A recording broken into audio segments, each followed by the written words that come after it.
The bedroom was bathed in moonlight when James Reeves bolted upright, his heart hammering against his ribs, sheets drenched in cold sweat.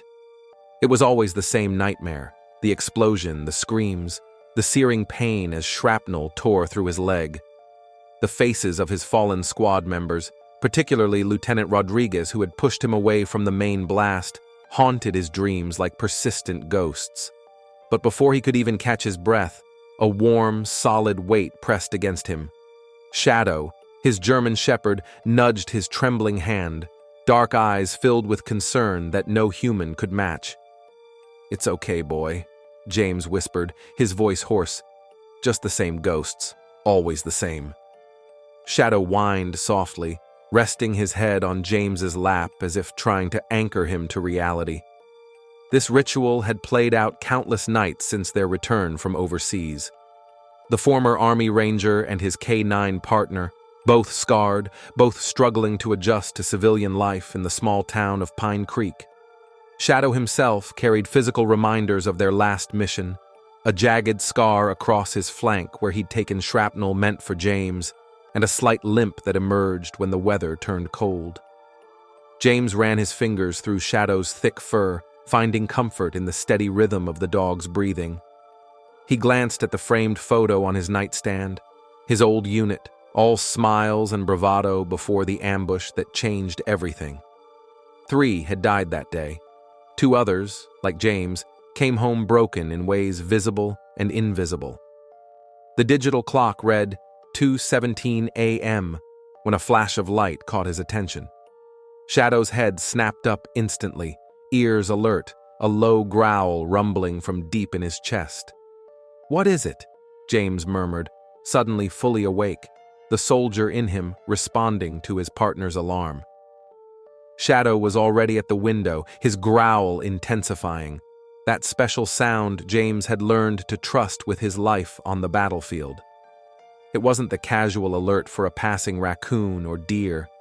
This was different. This was warning. James swung his legs over the bed, wincing as he fitted his prosthetic leg. The advanced military-grade prosthetic was a technical marvel, but the nerve endings where metal met flesh still protested every morning and night. Through the window, strange lights flickered between the trees at the edge of his property. Dancing blue orbs that moved with unnatural precision, pulsing in patterns that seemed almost deliberate, like coded signals.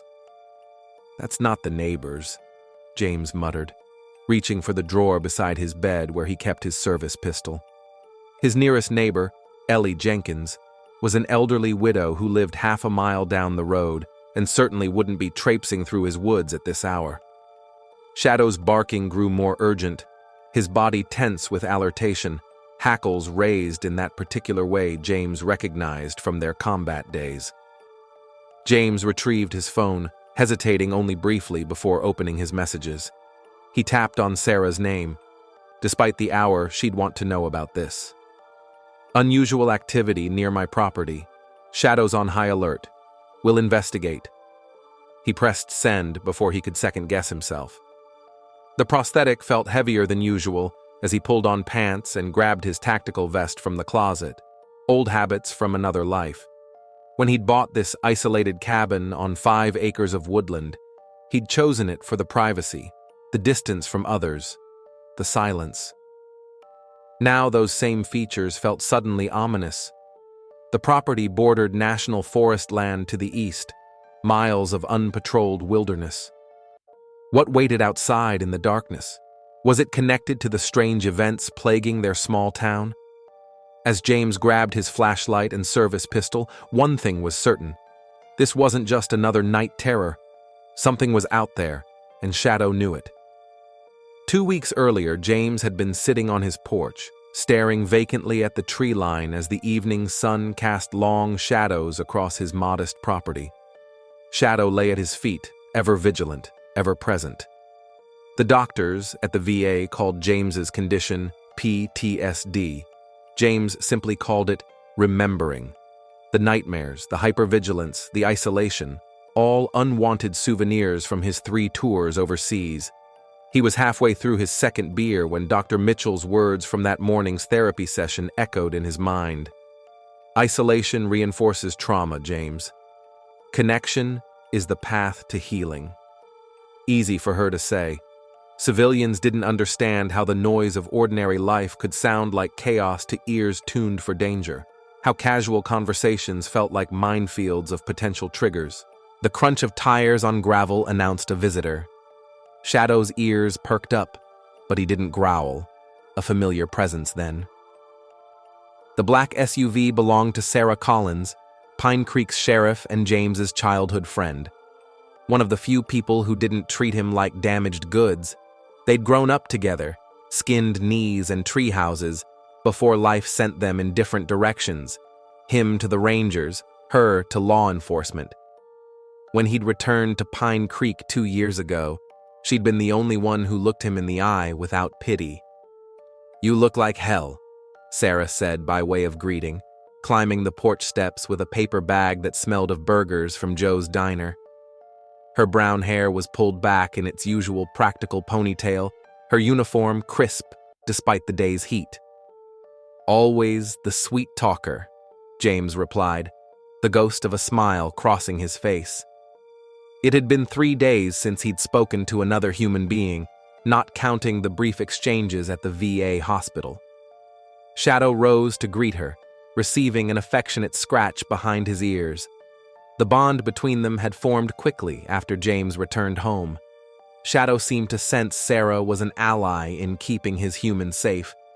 The dog had accepted very few people into their tight circle of trust. "I brought dinner," she said, setting the bag down. "Figured you might be forgetting to eat again."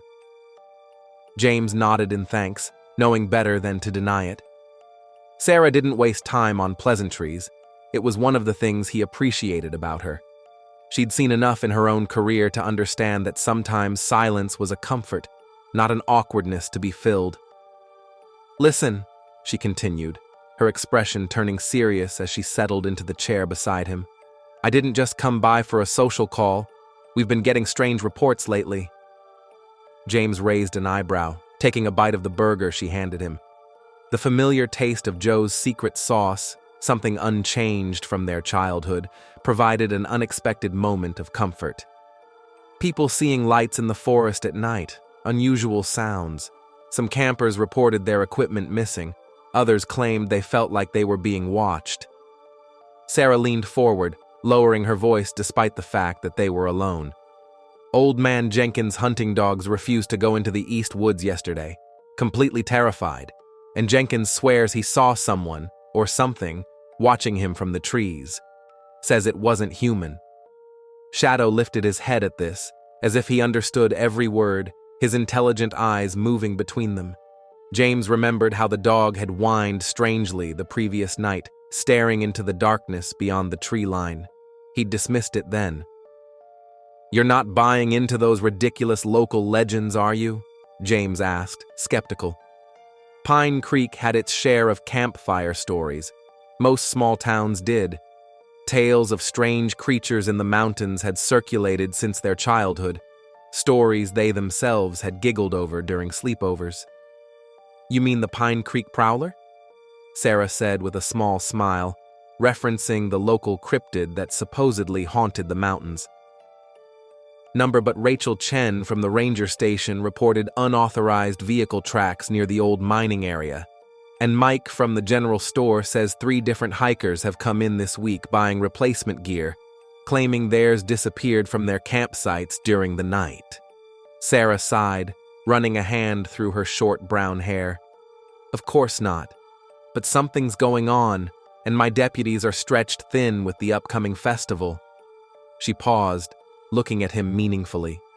"I could use someone who knows those woods, someone with special skills." Her eyes drifted to Shadow, and James suddenly understood why she was really here. "You want us to patrol the area," he stated flatly. The implication was clear. She wasn't just asking for a hiker with local knowledge. She wanted the ranger and his military-trained K9. "Just for a few nights," Sarah replied quickly. "Check out the east section, see if you notice anything unusual. You and Shadow are the best trackers I know. If anyone can figure out what's happening, it's you two." James fell silent, absently rubbing the ache in his leg where flesh met prosthetic. The thought of purposely venturing into the woods at night made his stomach clench. Yet a smaller part of him, the part that had once thrived on purpose and mission, stirred with interest. Dr. Mitchell had suggested finding ways to use his military skills in civilian contexts. "Transform the triggers into tools," she'd said.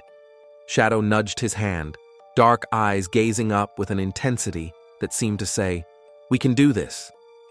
The dog had been trained for detection work, explosives primarily, but his natural abilities extended far beyond. Shadow could track a scent for miles, distinguish between hundreds of different odors, sense changes in human emotion through subtle chemical shifts. In many ways, he was still waiting for assignments worthy of his talents. "We'll check it out," James finally agreed, surprising himself almost as much as Sarah.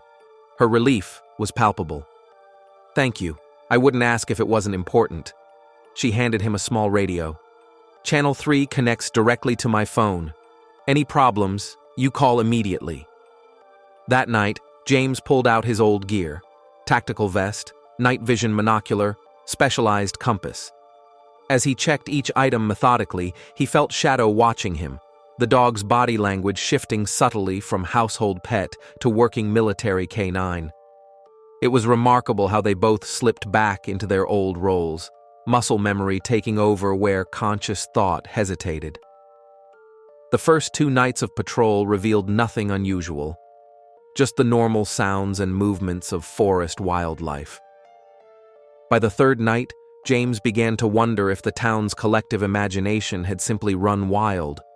Still, there was something therapeutic about moving through the familiar woods with Shadow at his side, their old working rhythm returning naturally, bringing with it a clarity James hadn't felt in months. The 4th night changed everything. They were deeper in the east section than they'd ventured before, near the abandoned Blackwell silver mine that had closed in the 1950s. Legend held that 3 miners had died in a collapse, their bodies never recovered. The area had always felt different from the rest of the forest, quieter, the vegetation sparser, as if the land itself remembered the tragedy. Shadow froze suddenly, hackles rising along his spine. His body language transformed instantly, alert, rigid, focused. James knew that posture intimately. Shadow had detected something beyond human perception. "What is it, boy?" he whispered, hand instinctively moving to the holster at his hip. The night air felt charged, like the moment before a lightning strike. The forest seemed to hold its breath. No cicadas chirping, no rustling of nocturnal creatures. Just silence, heavy and unnatural. Even the wind had died, leaving the leaves motionless on their branches. Then came the lights. Faint at first, pulsing blue orbs drifting between distant trees. They moved with purpose, not the random patterns of fireflies or reflected moonlight. Shadow's growl deepened, but he held position, waiting for command, his training overriding his instinct to pursue. James activated his night vision monocular, scanning the area. The green-tinted view revealed nothing at first, then movement, figures moving with deliberate stealth between trees. Their heat signatures were clear but strangely uniform, suggesting specialized clothing designed to minimize thermal detection. Military or paramilitary training, James recognized immediately. No casual trespassers moved like that. James crouched, motioning Shadow to stay close as they advanced cautiously toward the strange phenomenon. Years of training took over: move silently, use cover, approach from downwind. The familiar routine steadied his racing heart. For the first time in 2 years, his hypervigilance felt appropriate rather than burdensome. The lights led them to a small clearing where James spotted dark figures moving with military precision.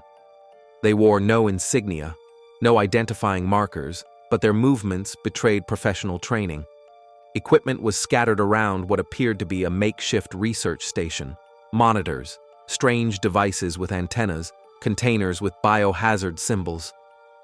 One man in particular seemed to be directing the others, tall, distinguished even in the dark clothing, with an authoritative bearing that marked him as the leader. Shadow remained eerily silent, a trained response when stealth was crucial.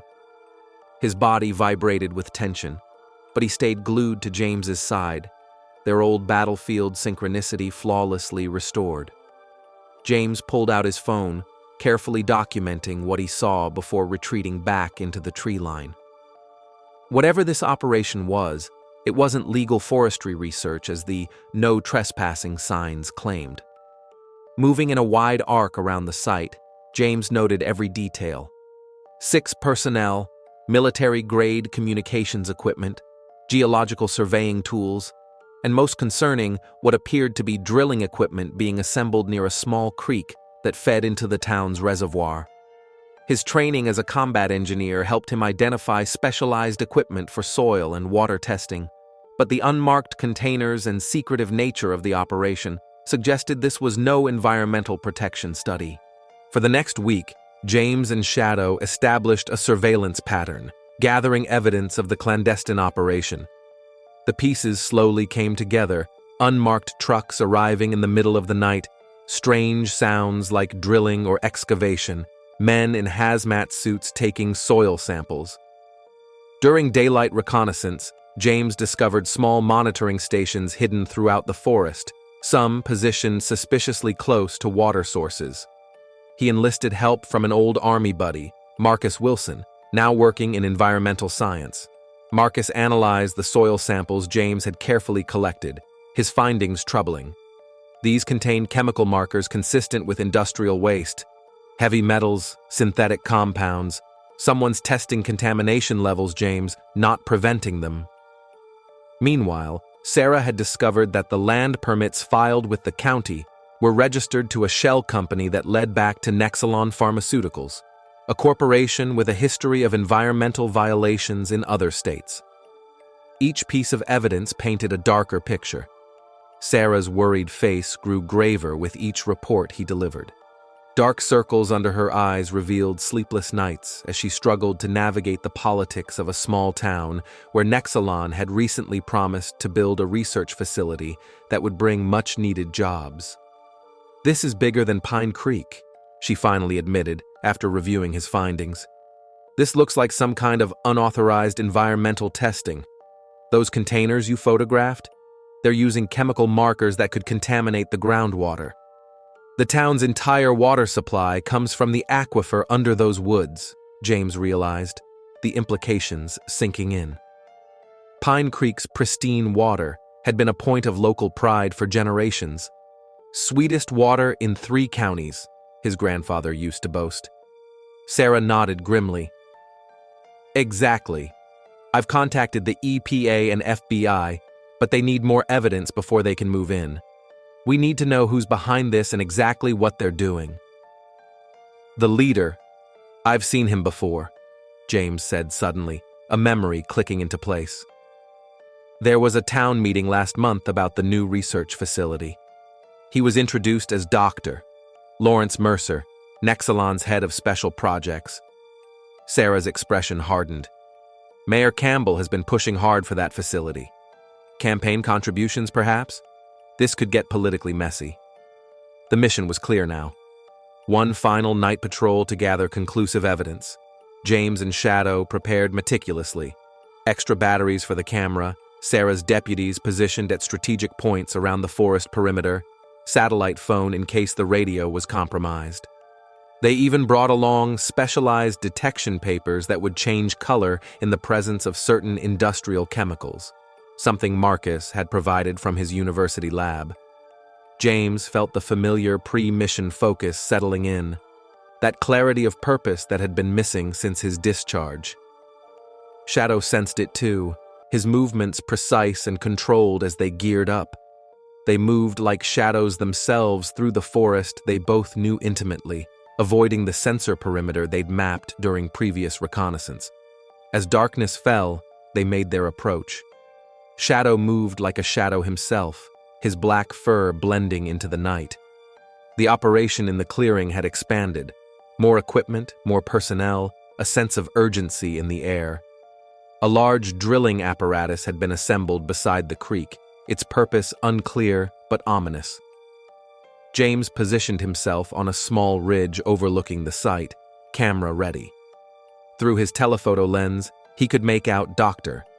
Mercer gesturing emphatically to his team, his face illuminated by the blue glow of monitoring equipment.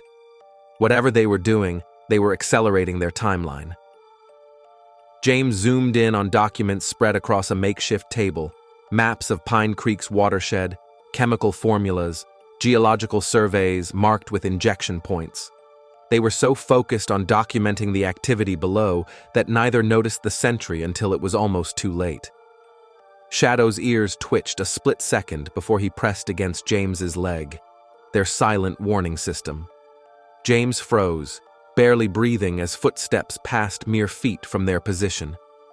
The guard paused briefly, scanning the darkness, before continuing his patrol route. Years of battlefield discipline kept both man and dog motionless until the danger passed. Once clear, they circled to a better vantage point, capturing clear images of faces, vehicle license plates, and equipment serial numbers. The evidence was mounting when Shadow suddenly stiffened, his attention snapping to something in the distance, his body language signaling a new threat. James followed his gaze and felt his blood run cold. A man in a hazmat suit was emptying a container directly into a small stream, one that fed directly into the town's reservoir. This wasn't research. This was deliberate contamination. The detection paper James placed in the water turned an alarming shade of crimson, positive for industrial solvents. His mind raced with implications. Was Nexalon creating an environmental crisis they could later discover and solve with their own proprietary treatments? Create the disease, sell the cure? The pharmaceutical giant would emerge as both savior and economic benefactor to a grateful town. The radio crackled to life. Sarah's voice tense and urgent. "James, get out now. They've spotted one of my deputies. They're sweeping the woods. Deputy Garcia has been detained. They're armed and claiming federal authority." Too late. Flashlight beams cut through the darkness, voices calling to each other as they organized a search pattern. James and Shadow were cut off from their planned exit route. The team below had switched to tactical communications, short, clipped phrases that confirmed James's suspicions about their military background. These weren't researchers. They were a private security team with serious training. "Find another way out," Sarah urged over the radio. "Garcia says they're carrying sidearms and some kind of specialized non-lethal weapons. Don't engage." James silenced the device, motioning Shadow to follow as they retreated deeper into the forest. Their only hope was to circle wide around the search party and make it to the secondary extraction point nearly 2 miles away, where Sarah's most trusted deputy, Miguel Torres, would be waiting with a vehicle. Shadow took point, his senses far more acute than any human's. They moved silently through the underbrush, avoiding detection by mere moments several times as search teams converged around them. James's leg ached fiercely, the prosthetic not designed for this kind of evasive movement through rough terrain, but adrenaline kept him going. The phantom pain that often plagued him was, for once, silent, as if even his nerve endings understood the gravity of their situation. They had nearly reached the extraction point when disaster struck. A hidden perimeter sensor triggered, flooding the area with harsh white light. Shouts erupted as they were spotted, voices calling coordinates into radios. The security team had anticipated escape routes and prepared accordingly. "Run!" James commanded, and Shadow bolted forward, James following as fast as his leg would allow. Behind them, vehicles roared to life, ATVs by the sound of them, capable of covering ground quickly in the rough terrain. Gunshots rang out, warning shots, but the message was clear. These people weren't just researchers, they were something far more dangerous. A bullet splintered bark inches from James's head. So much for warning shots. Shadow suddenly veered off the path, darting into a dense thicket. James followed without hesitation, trusting his partner's instincts. The dog led him to a hidden culvert beneath an old logging road, a space barely large enough for them to squeeze into, but concealed from view. The entrance was partially obscured by fallen branches and undergrowth, creating natural camouflage. They huddled in silence as boots thudded overhead, voices angry and searching. Shadow's breathing remained steady, his body pressed protectively against James's. Hours passed before the forest finally fell silent again. James used the time to review the evidence on his camera. The images were clear, damning. Whatever happened next, they had what they needed. Dawn was breaking when they finally emerged, making their way carefully to the extraction point where Sarah waited, her face tight with worry. Deputy Torres stood beside her, shotgun ready, scanning the tree line nervously. "I thought we'd lost you," she said, relief evident in her voice. "Garcia's in the hospital. Dehydration and minor injuries. They questioned him for hours before releasing him." James handed over the camera and a small soil sample he'd managed to collect.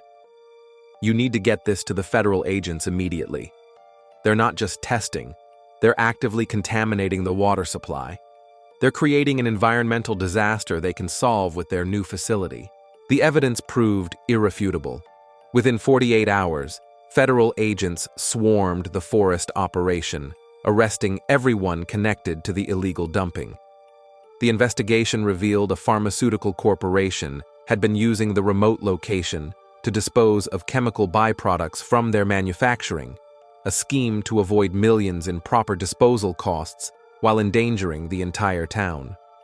More disturbing, internal documents showed plans to later discover the contamination and position Nexalon's new water treatment technology as the only solution, a technology they would lease to the town at considerable profit. Dr. Mercer and Mayor Campbell were among those arrested in pre-dawn raids that shocked the quiet community. The town held an emergency meeting where Sarah, now hailed as a hero, explained the full scope of what had been avoided. She carefully credited confidential sources rather than naming James directly, respecting his desire to avoid public attention. The EPA established a monitoring station to ensure no lasting damage had been done to the water supply. Pine Creek's residents, initially shocked, soon rallied together to protect their community, establishing a citizen watchdog committee to oversee future industrial projects. 1 month later, James sat on his porch again, watching the sunset with Shadow at his feet. The nightmares hadn't disappeared, but they had changed.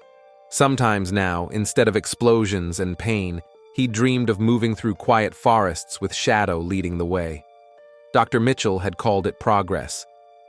"You're integrating your skills into your civilian identity," she'd said during their last session. Sarah's cruiser pulled into the driveway and Shadow's tail thumped against the porch boards in greeting. Their bond had only strengthened through the ordeal. "How are you holding up?" she asked, joining him with 2 cold bottles of beer. "Better," James replied, and meant it. "Though I think Shadow misses the excitement." The dog looked up at the mention of his name, eyes bright and alert as ever. Something had changed in Shadow too, a renewed sense of purpose that matched his handlers. Sarah smiled, taking a sip of her beer. "Actually, that's why I'm here. The department's considering starting a K9 unit. Nothing too intense. Search and rescue mostly. We could use a trainer with your experience." For the first time in years, James felt something like purpose stirring in his chest. He looked down at Shadow, who gazed back steadily, ready as always for whatever came next. "We'll think about it," James said, but they both knew what his answer would be. The woods surrounding Pine Creek were quiet now, free from mysterious lights and clandestine operations. But if trouble ever returned, the town could rest easier knowing that somewhere on the outskirts, a former Army Ranger and his K9 partner stood ready for night patrol.